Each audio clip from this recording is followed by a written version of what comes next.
Herb. Herb is a plant. I mean, herbs are good for everything.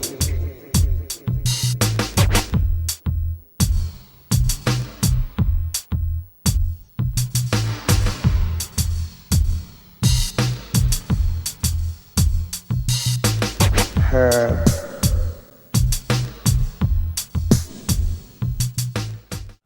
Hello, welcome to Cannabis TV. Dan is somewhere around here, but we decided to start without him.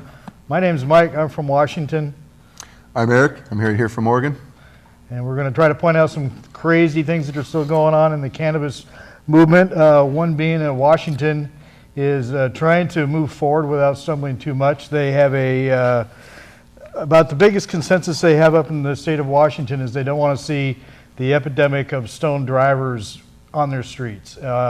They had 3 terrible DUI accidents this last year, people doing stupid things aggravated by alcohol and drugs in the system. But anyhow, so they had no trouble passing two bills, one in the Senate, one in the House, that was passed with overwhelming support to create a new driving under the influence law in Washington, which differentiates a little bit from what I-502 passed as far as the limits. And now it's easier for a policeman to say, I think you're under the influence of cannabis. If he smells it on you, if you got it in your car, it's almost an automatic. You're going to be taken from your car, placed under arrest, taken to a hospital because the cops can't draw blood. So they're going to have to take you almost immediately to a medical facility where they can do this.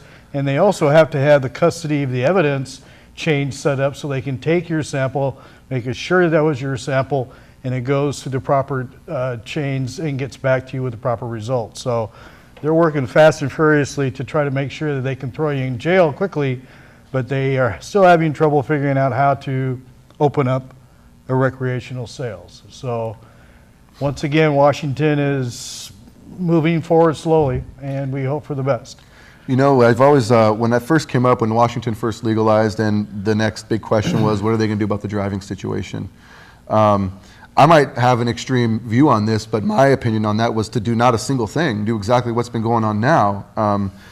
One of the other big myths is that as soon as marijuana is made legal, all these people are going to be a mad rush to go do it. And the reality is very few people who've never smoked are going to take it up. It's the same thing with alcohol. You know, I always argue, how is there a single person who doesn't drink since it's so available down at the store? I'm one person who doesn't drink.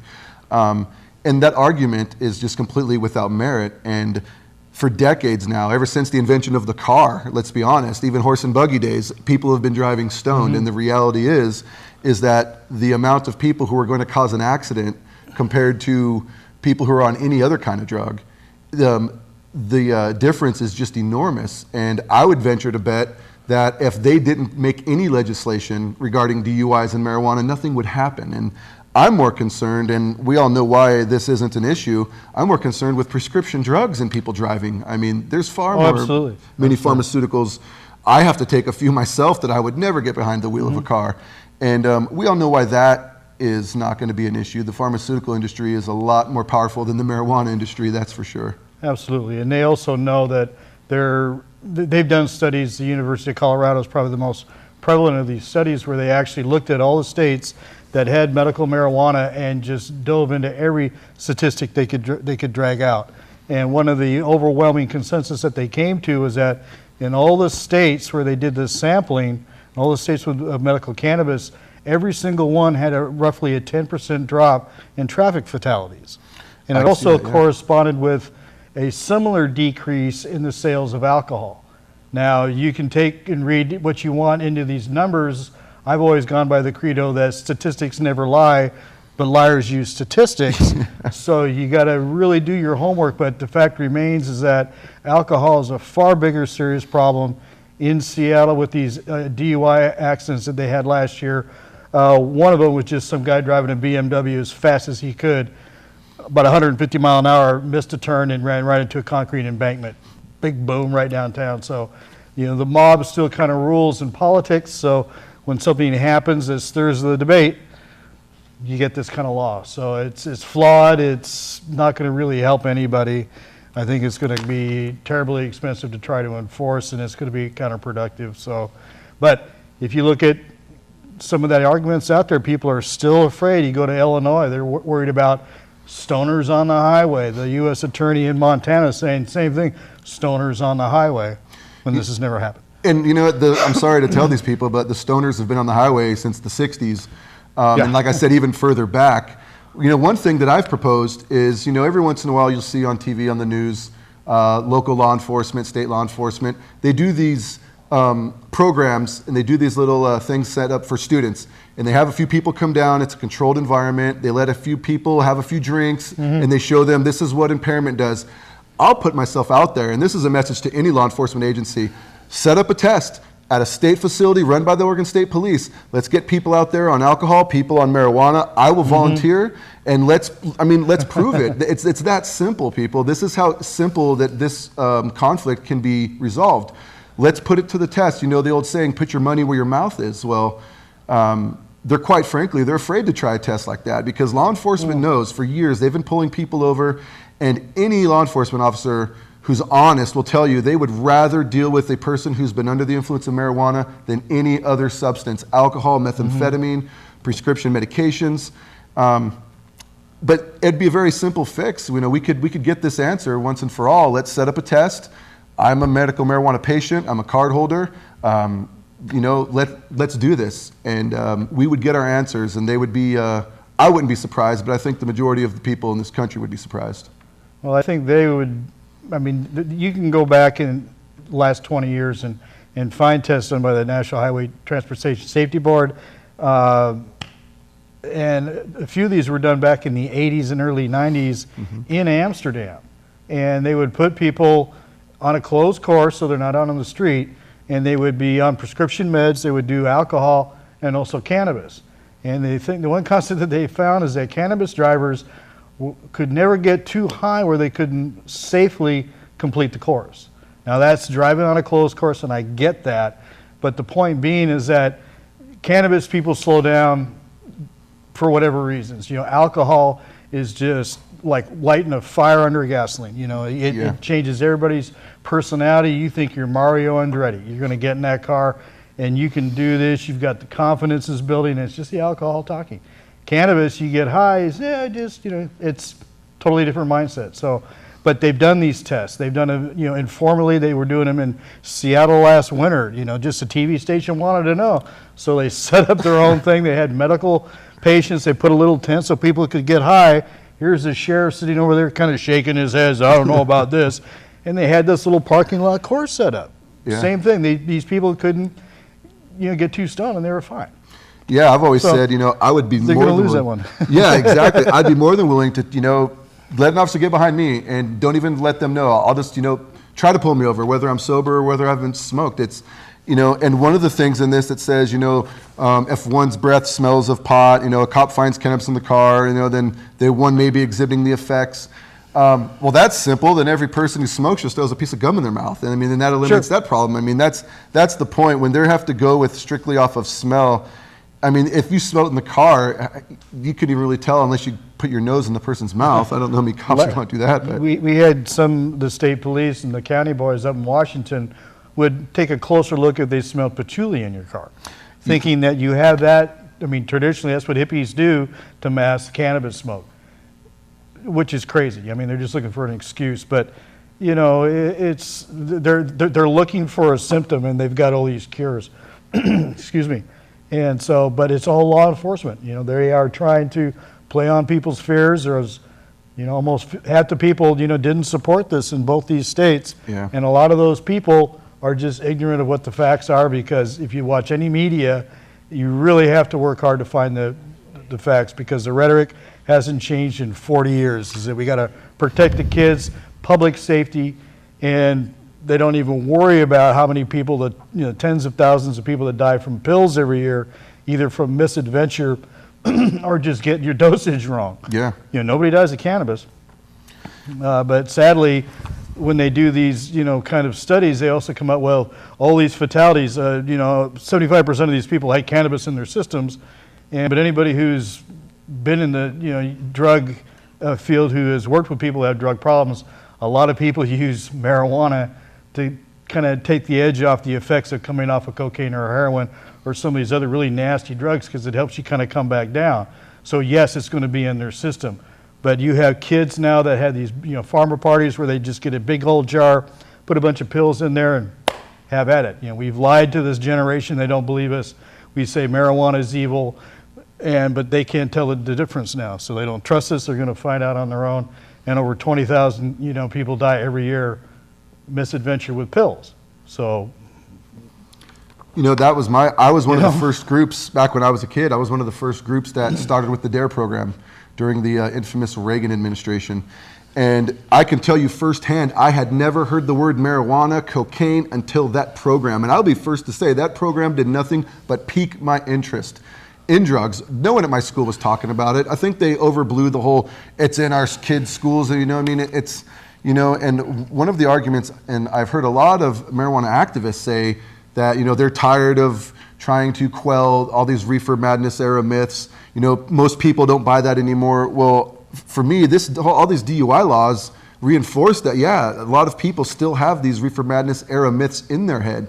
One of the things, we laugh about reefer madness now when we see it. One thing that people forget is, I'm not saying that there's no downsides to cannabis. All I'm saying is that all the fears and all the threats and all the dangers we've been told have been flat out lies. That's the point that needs to be made here. So when people, like Mike was saying, these laws didn't pass overwhelmingly. They weren't 80%, they was really close. So a lot of people still don't buy it. Well, what they're not buying are reefer madness era myths. That's what's still stuck in their head, because when people say, well, this is going to be dangerous for our kids, you know what? In terms of dangers for your kids, especially just around regular household items, if you had cannabis in your house, it would probably rank number 100 on the number of dangers of the things inside your household that pose a risk to your kids. Absolutely. And so when people start saying, I don't want my kids, to be around marijuana, the same parents who would reluctantly put their kids on these drugs that their doctors are giving them, it's just incredible to me what people see as a threat and what they see as something that's a help. And really what it comes down to is who's telling you. It's funny that I know a lot of people who are hardcore conservative Republicans that would never vote for this until the right person said exactly what I'm saying right now. And so it's just one of those things, we have to get past those fears. And hopefully we will, because right now the argument is about keeping our children safe and about making a bunch of money, and they seem to have forgotten about all the people who have been thrown in jail, who are continually being thrown in jail, and also the fact that, the laws over cannabis ruin countless lives. Your professional career is over, and that's got to change. We'll see you guys next time.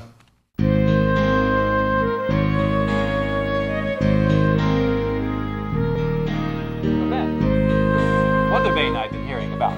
It helps me calculate more accurately when the ships might come in. And besides which, it saves me the 5-mile walk to the dock every day. A brisk daily walk's good for the color, Ben. I'm too busy, with the almanac. Burning the midnight oil, are you? What I can get of it, what with the whale oil shortage and all. During this last shortage, Tom gave me some lamp oil pressed from hemp seed. He grew enough hemp seed to make oil? Oh, yes. The harvest from his new strain was just too overwhelming for his workers. He asked me to lend him a hemping hand.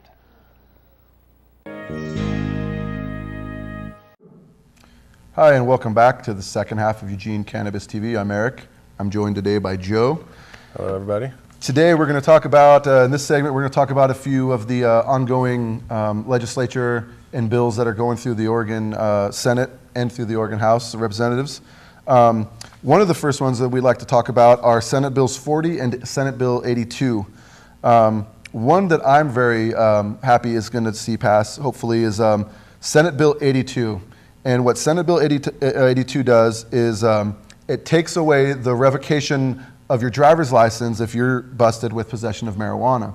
And one thing I want to make clear to this, because I had a very close friend of mine, he fell victim to this. He was the passenger in a car that was speeding, and they got pulled over. The officer smelled marijuana. He said, yeah, it's right here. He had a few grams in his car, or in his pocket.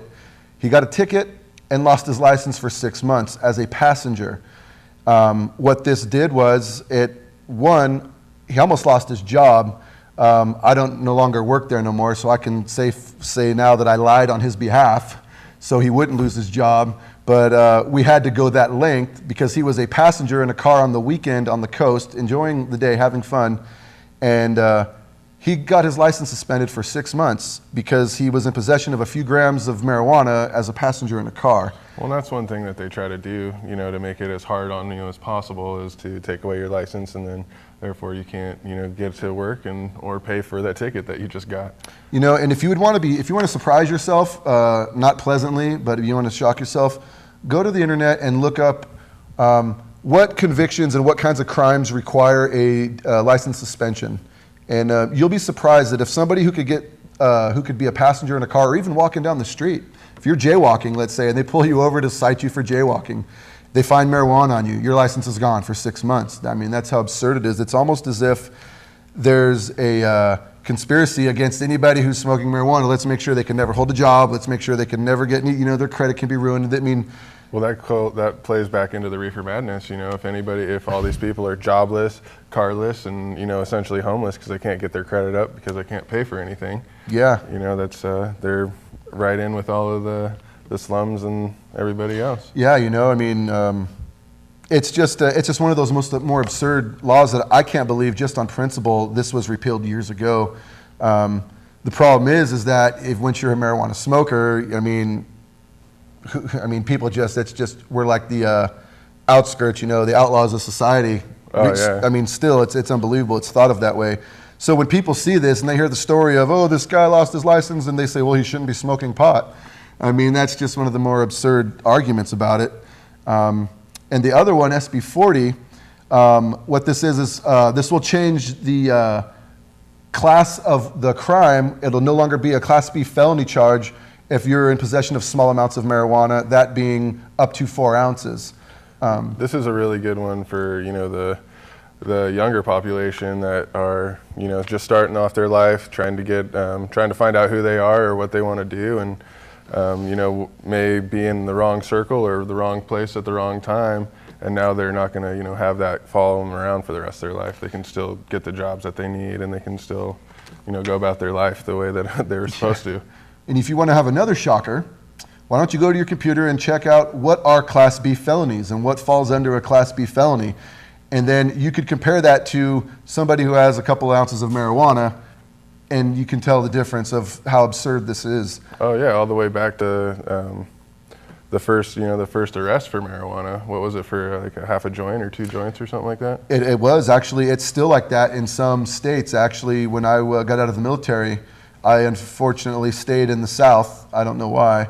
But when I was living in Alabama, their marijuana laws were just flat out prehistoric. A friend of mine got arrested for possession of marijuana, and I was upset because he told me he didn't have any, so I thought he was holding out.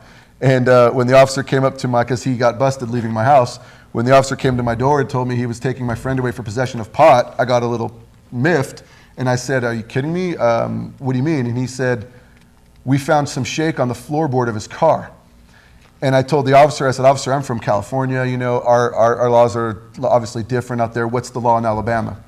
And he told me, any amount that can be tested positive for marijuana is a felony. You don't even have to be under the influence of it. It can be just a couple of pieces of leaf on the floorboard of your car.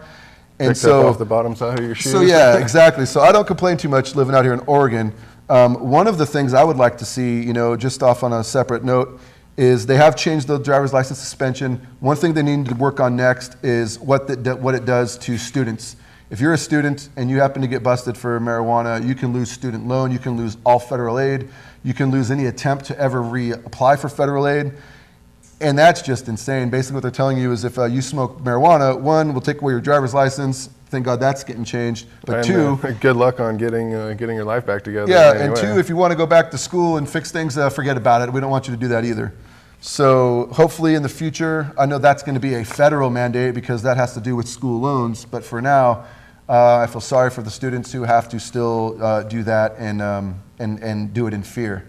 Yeah, hopefully, with the momentum that the industry has right now, hopefully soon that we can start having cannabis industries granting students to go to school. Absolutely. That'd be a big step for the industry right there. Hopefully some cannabis programs in the schools. I mean, it's coming, people, it is coming. So right now you can go to school, I think over at Oregon State, they've got brewery classes. You can, Yeah, you right? can go to college to brew beer. I'm telling you, there will be a day where you're going to go to college to cultivate cannabis. Well, yeah, And, they've already gotten, there's Oaksterdam down in there's California. Oaksterdam, sure, yeah, absolutely. There's Port Amsterdam up in Portland. Amsterdam. It's already on, they're already coming out. Yeah, it's coming. The next one we like to talk about is a big one here, and this is this is the 3460. This has to do with the dispensaries in Oregon. One of the things, and I've said this before, and we've talked about this before, but this is definitely coming down to the wire now, and this appears Let your senators know. Call them now, call them tomorrow, call them the next day. Let them know that we need this. And people need to understand something, this isn't, people think of dispensaries, one of the first things they think about is California. Well, I'm from California, and I can tell you that it's a train wreck, no pun intended. It's just the Wild West in many places. They finally, I think, just passed a bill where the counties there can decide on their own if they want them or not. But for a long time, it just was just run amok. What the Oregon one proposes is that anybody who wants to become a dispensary owner will have to pass a background check. All approved dispensaries would go on a statewide registry. This isn't just going to be, somebody can just, and anybody can just open up a place. These things will be regulated. They will be kept an eye on. And the most important thing that people understand is this isn't full legalization yet. This is for medical patients. The only people who can use these facilities are people who have a medical marijuana card. Now, I can't vouch for any other states other than California because I was from there. But when it comes to getting a medical marijuana card between Oregon and California, it's apples and oranges. California, it's a joke. You can get a medical marijuana card for a stub toe. Yeah, you actually have cost about $20 last time I checked. It was it's $20 for renewal, $40 for a new card, and I'm waiting for the drive-through, medical card windows to open up. In Oregon, I was, and I will say pleasantly surprised that when I moved here and I got my card, that even my medical records, as legitimate as they were from California. Those didn't fly. I had to see a doctor in California or here in Oregon. I had to have a legitimate condition. And then I had to go to a clinic, and that doctor there, he didn't approve my condition. He basically made sure that my paperwork was correct. He made sure that I saw a real doctor, that I have a real condition, and then he signs my consent form for the physician's statement. And so what you need to understand is here in Oregon, the only people that are going to be able to use this are medical patients. And to say, oh, what about kids? And I can tell you one thing, your kids are having an easy time getting weed, whether it has to do with anything about the Oregon Medical Marijuana Program. Well, and that's the thing too, is that people that have been in the cannabis industry for a number of years or a number of months or whatever, what have you, they know where to get their stash. They know where to find what they need. And going into dispensary is for people that have no idea what a seed to a finished product looks like. They have just no idea even how to roll a joint or smoke off of a pipe. And that's what, a big part of the dispensaries is safe access. Correct. And that's the thing, too. Not every person who has a medical marijuana card even needs to use the dispensaries. Many people have a grower they're happy with. Many more have a grower they are not happy with.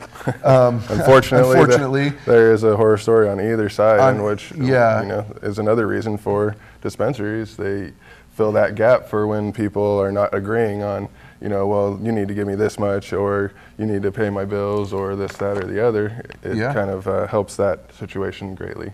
And when we look at cannabis as medicine, it comes in many shapes as medicine, and most growers do not provide the vast array of options that a dispensary can provide. When you have a grower, usually you just get the actual plant material, you get the bud. Very few growers I've heard of will make salves and tinctures and lotions, and maybe a few make a couple of brownies and things like that. When you go to these dispensaries, and what I found when I was working at a dispensary is some people, they don't want to smoke.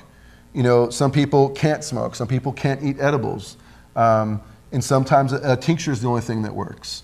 And there's more and more people that are starting to come out like that due to the fact that there's places now that you can get all those many different vices. Before they weren't even coming into the cannabis industry because they couldn't smoke, they couldn't digest anything, they couldn't even, you know, look at it. Yeah. And so, you know, this looks like it's on its way. It's passed a couple of hurdles that were crucial. It's not there yet, but it's definitely coming down the home stretch. And, you know, for people like me, I'm crossing my fingers. Some of you out there, you know, write to your legislatures, write to your representatives and tell them that you support this. It's going to help out a lot of people, Definitely. And definitely a good way to help supporting the cannabis industry is Hempfest. It's coming up. It's just around the corner, actually. And a good time to tune in to the show would be next week. The Ganja Girls will be appearing on the show for everybody's entertainment. And you can come on down to the show, see how the production is made here, and get a chance to meet them firsthand. Definitely suggest doing that. It'll be a fun day. And this Saturday, if you were interested in being a Ganja Girl, you can head down to 1601C Oak at 2 o'clock, I believe. And they're going to having tryouts and auditions. If you want to be a Ganja Girl at the Emerald Empire Hempfest, come on down this Saturday, 1601C Oak at 2 o'clock. And tune in next week, and the Ganja Girls will be here. Thanks, everybody. We'll see you next time.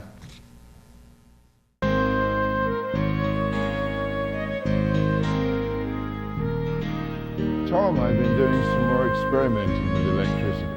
Didn't you write me about that, Dan? Something to deal with thunderstorms and a kite? That's right. I fly kites in thunderstorms, and I'm convinced that I can harness the electricity from the lightning and bring it right down the court. Fascinating. Yeah, unfortunately, I can't keep the kite up in the air in a thunderstorm. The string breaks. Oh, you have to use a finer hemp string from the strain that we've been growing lately. I've been using the hemp that you gave me a couple of years ago. This is the special one we got from China. That's the one you nearly lost your life trying to get that out. A few agents of mine almost lost their lives. It seems the Emperor of China would kill anyone who would try to smuggle this strain of hemp out. But we got it into Turkey and in France, and I brought it over here, and it's doing really well, Ben. That's interesting. I'd like to try that. You know, how well is it doing? Is it producing more per acre than anything you've used before? More abundant than anything we've ever used. A 'Cause lot more, and so much more, in fact, that we've had to remanufacture, practically reinvent the hemp brake. The hemp brake?